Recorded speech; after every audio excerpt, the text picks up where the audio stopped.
How to prune Pachysandra. Pachysandra is a perennial evergreen ground cover. It flourishes in shaded, moist areas with rich, slightly alkaline pH soil.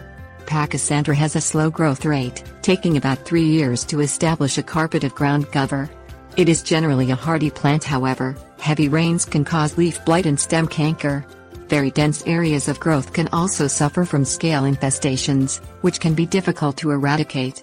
Pruning your Pachysandra requires very little care, but periodic pruning done in the early spring, every 3 to 6 years, will stimulate new growth and can deter some of the health problems.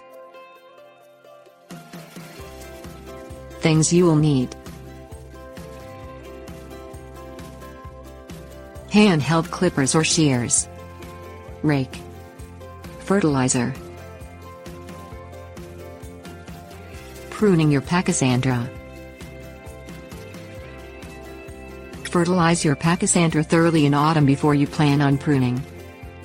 Starting at the edge of your plant bed, trim any stray or wandering plants down to 1 inch in height with your clippers or shears. Be sure to trim the stems growing along the ground and those growing straight up.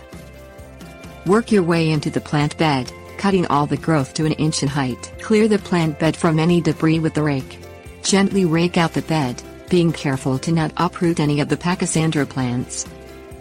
Fertilize your Pachysandra the autumn after you have pruned. Tips: warnings.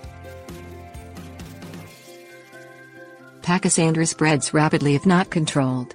Trim any stray stems as they appear to keep your ground cover at bay.